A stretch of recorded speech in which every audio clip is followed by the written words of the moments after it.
Picture this. You've spent 30 years building your small business from the ground up. You've got 3 trucks, 5 employees, and you're finally thinking about slowing down. But here's the catch. If you sell your business for $500,000, will that windfall completely wipe out your Social Security benefits? And what happens to your employees when you're gone? Welcome to the Retirement Learning Lab. I'm Van Richards, and today we're tackling 2 critical issues that keep small business owners awake at night. How to navigate Social Security when you own a business, and how to plan your succession without leaving utter chaos behind. But before we dive in, I need to tell you this. Everything that we talk about today is purely educational, and it does not constitute investment, legal, or tax advice. Be sure to stay tuned until the end of today's broadcast for more information on the limitations of this information. Let's start with a reality check. If you're a small business owner listening to this, your retirement planning is nothing like your employees.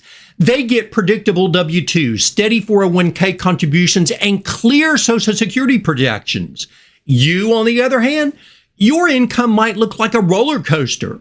According to the Small Business Administration, there are over 33 million small businesses in America.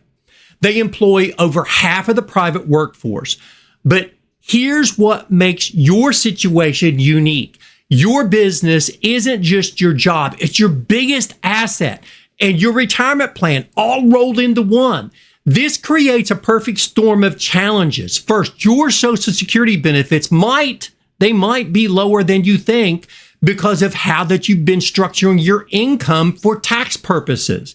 And then second, you can't just walk away from your business at 65 like most of your employees when they retire, can you? Someone has to run the business or maybe buy it from you. And third, these 2 issues are completely interconnected. Here's what I mean. The way that you exit your business affects your Social Security timing. And your Social Security strategy affects how you structure your business transition. You can't plan one of them without the other. So let's start with the Social Security strategy because understanding these rules will help you to make smarter decisions about your business exit strategy. Let me tell you about something that most business owners don't realize until it's absolutely too late. Your Social Security benefits are calculated using your highest 35 years of earnings. But here's the kicker. For self-employed individuals, this is based on your net earnings from your self-employment, not your gross business income. Remember this, you pay both employee and employer portions of Social Security taxes. That's the 15.3% on your earnings up to the wage base. That happens to be $168,600 in 2025, just in case you were wondering. But many business owners, in an effort to minimize taxes, keep their reported earnings artificially low. Now, this strategy can backfire spectacularly when you are thinking about collecting your Social Security. Here's a real example. Let's say that we have a business owner and her name's Sarah, and Sarah owns a successful accounting firm. For tax purposes, she's been paying herself a salary of $40,000 a year and leaving the profits in the business. After 30 years, her Social Security benefits are going to be based on that $40,000 a year salary, not the actual 6-figure income that her business really generates. But here's the good news, and this is crucial. If you're listening to this and you still have 5 to 10 years before that you plan claiming Social Security, you can absolutely fix this problem. Social Security uses the highest 35 years of your earnings, so those higher earning years can replace your lower earning years. Now, let's say that Sarah realizes this mistake when she's 57. She's got 10 years until her full retirement age. If she increases her salary to, let's say, $100,000 for those final 10 years, those higher earnings will replace the 10 lowest earnings in her calculation. The impact on her monthly benefit could be substantial, potentially hundreds of dollars per month for the rest of her life. Even if you only have 5 years left, you can still make a meaningful difference on your income. The key is this. It's never too late until you actually start claiming benefits. But once you claim benefits, the calculation is locked in based on your earnings history up to that point. Now, this brings up another critical issue that connects directly to your business exit planning. Here's something that I see a lot with business owners who have a very physical business, like plumbers or electricians or air conditioning repair. They get into their early 60s and they don't want to crawl around in attics anymore. They want to leave that to the younger guys and they want to start collecting their Social Security, but they still want to remain involved in their business as the boss or the consultant. You have to be very careful how that you do this because there's an earnings problem that you can fall right into. Here's what I'm talking about. If you claim Social Security before your full retirement age, remember that's going to be 66 or 67, depending on when your birth date is, and you're still involved in your business, how much you earn from that business will affect how much Social Security that you can actually collect. For 2025, if you're under that full retirement age for the entire year, you can only earn $23,400 without being penalized. Go over that, and Social Security withholds $1 for every $2 that you earn above that limit. But here's where it actually gets really tricky for business owners. The Social Security Administration doesn't look at your salary. They look at your level of involvement in your business. If you're working more than 45 hours a month, they might consider you not retired for that month, regardless of how much that you're paying yourself. Now, many business owners, they think that they can claim Social Security and then work as a consultant in their old business. But hold on. If you're doing the same work that you did before, just with a different title, Social Security might not see that as retirement at all. They can stop your benefits, or even worse, if they've paid you already and paid you too much, they may ask you to pay them back. This is exactly why Social Security strategies are so important in combining them with your business succession plans. They have to work together. You can't make good decisions about one without considering the other. Based on what we've just discussed, here are 3 approaches that I see successful business owners use all the time. Strategy number 1, the clean break approach. This is where you completely sell or transfer your business and you claim Social Security. The advantage is this: there's no earnings test complications. The disadvantage is this: you're completely out of the business, which means that you have no income. Are you financially ready for that? Are you emotionally ready to step away from your business? Then strategy number 2, the gradual transition. This is where you start reducing your role and your compensation over several years before you start claiming Social Security.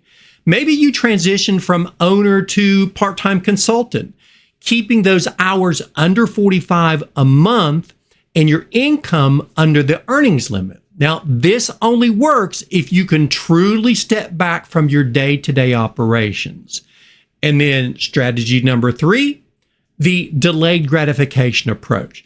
This is where you stay fully involved in your business and you delay claiming Social Security until your full retirement age or even later. Remember, you can earn unlimited amounts once you reach full retirement age without any benefit reductions. Plus, if you delay past your full retirement age, your benefits increase by about 8% per year until age 70. Now, at 70, they don't go up anymore, so you might as well collect it. Each of these strategies has different implications on how you structure your business succession plan. And that brings us to the second half of our puzzle. Here's a sobering statistic. Only 30% of family businesses survive to the second generation, and only 12% make it to the third generation. The biggest reason? Lack of planning. But here's what's interesting. The business owners who fail at succession planning often make the same mistakes with their Social Security strategy. They wait too long to start planning. They don't communicate to their families, or they try to do everything on their own without any professional help. Think about it this way. You wouldn't run your business without a business plan, would you? But most business owners have no formal plan of how they're going to exit their business. And just like we talked about with Social Security, the longer that you wait to start planning, the fewer options that you're going to have. Now, the good news is that the same systematic thinking that made you successful in your business can also make you successful at succession planning too. You just need to have a framework to follow. And that's what I'm going to give you right now. Let me give you a framework that connects your succession planning to your Social Security strategy.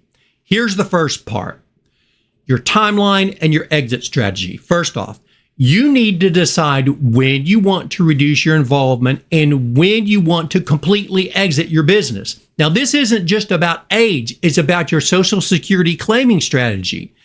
If you want to claim Social Security at 62, you need a succession plan that gets you under the earnings limits or completely out of the business.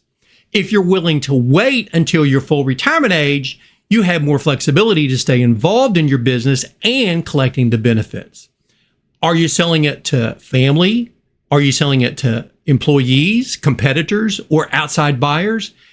Each option has different timelines and different implications for you as you go along and how much you'll be involved in the business. Here's a critical question for you to start into the second part. Can you afford to step back from your business income when your Social Security strategy requires it? Let's say that your business pays you $150,000 a year and you want to claim Social Security at 62. You'll face an earnings test penalty if you stay actively involved in your business. Can you live on Social Security alone, or do you need other sources of income? This is where a lot of business owners discover that they need to build a retirement plan that's outside of their business. Your business might be worth $1 million, but if you can't sell it immediately when you need to step back for Social Security purposes, you might need other assets to bridge that gap. An outside retirement plan like a profit sharing or a 401k or an SEP, that's what's going to help you step back. And here's the third part. You need to know what your business is actually worth, not what you hope it's worth. You need to get a professional valuation done really about every 2 to 3 years. Now, this just isn't about understanding what your net worth is. It's about understanding whether your business can provide the retirement income that you truly need and that you want. Here's where this connects to Social Security. If your business value is lower than expected, you might need to delay claiming Social Security to get those higher monthly payments. If it's higher than expected, you might have more flexibility in how you claim your Social Security. Now, the structure of your business matters too. Is it an LLC, an S corporation, or a C corporation? You see, each of these businesses, entities, have different tax implications on when you need to sell it and how the sale is going to have implications. Different rules about your involvement are going to be triggered with the sale and with Social Security earnings test. And then part 4, this is where everything comes together. You can't just flip a switch and hand over the keys. A good transition is really going to take about 3 to 5 years to execute properly. And it has to align with your Social Security timeline. If you want to claim Social Security in 3 years, your succession plan needs to get to the point where you can step back from active management in 3 years. If you're willing to wait until age 67 or 70 to claim Social Security, you can take more of a gradual approach in succession. Either way, you need to document absolutely everything. Here's what I mean. Those relationships with key customers that exist only in your head, you need to write those down. The way that you handle difficult suppliers, your successor needs to know about that. Create a playbook. The informal culture and values of your company make a big difference. Make them explicit and write them down. Here's something that ties your Social Security and your succession planning together in a way that most people don't realize. That's the taxes. We talked about that in the beginning. And this just got a lot more interesting with the new tax law changes in 2025. The one big, beautiful bill that passed in July created some significant changes for seniors. Individuals who are age 65 and older may claim an additional $6,000 deduction annually through 2028. Now, that's on top of the existing senior deduction. For married couples where both spouses are 65 or older, that's an additional $12,000 deduction. Now, here's what's important for business owners to understand. The legislation does not include a provision that eliminates federal income taxes on Social Security benefits for most beneficiaries. That's what we thought it was going to be. Remember when Trump was running and he said no taxes on seniors? Well, the old rules still apply, and up to 85% of your Social Security benefits can be taxable based on your combined income. But here's where this connects to your business succession planning. The deduction will phase out at a 6% rate for single taxpayers earning that $75,000, and the married taxpayers earning $150,000 or more, it phases out for them. This means that the timing and the structure of your business sale becomes even more critical. Let's say that you're planning on selling your business for $500,000. If you take that all in 1 year, you might not only lose the new senior tax deduction, but you could also push yourself into a higher tax bracket and increase the taxes that's on top of your Social Security benefits. So what do? Instead, you could consider structuring an installment sale over several years if it fits into your business plan. This keeps your annual income lower, potentially preserving the new senior deduction and potentially reducing the taxes on your Social Security benefits. It's a plan worth investigating. Or you could gift portions of your business to your family members over time before you sell it. The key is the new deduction expires in 2028, so you need to factor that into your succession timeline. These aren't just tax strategies. They're integrated retirement and succession planning strategies that work together under the new tax law. Let me quickly share with you 5 of the biggest mistakes that I see business owners make when they're trying to coordinate their Social Security and their succession planning. Mistake number 1, planning these things separately. Your Social Security strategy affects your succession timeline, and your succession plans affect your Social Security options. Plan them together. Mistake number 2, waiting too long to start. Both Social Security optimization and succession planning work better when you start early. If you're in your 50s, you should start actively planning both of these now. And then mistake number 3, not communicating with family or key employees. These people are affected by your decisions. Keep them informed about the timeline that you have in your mind and that you're planning for. And then mistake number 4, underestimating the tax impact. The intersection of business sale proceeds and Social Security can create unexpected tax bills. Get professional help.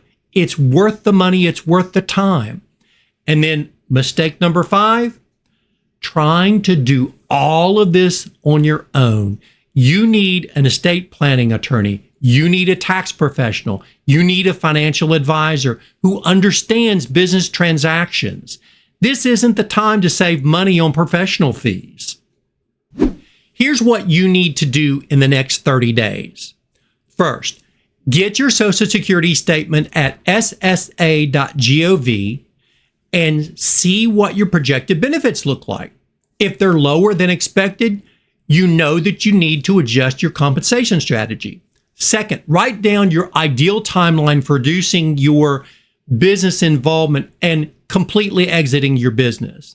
Then compare the timeline to your Social Security claiming strategy.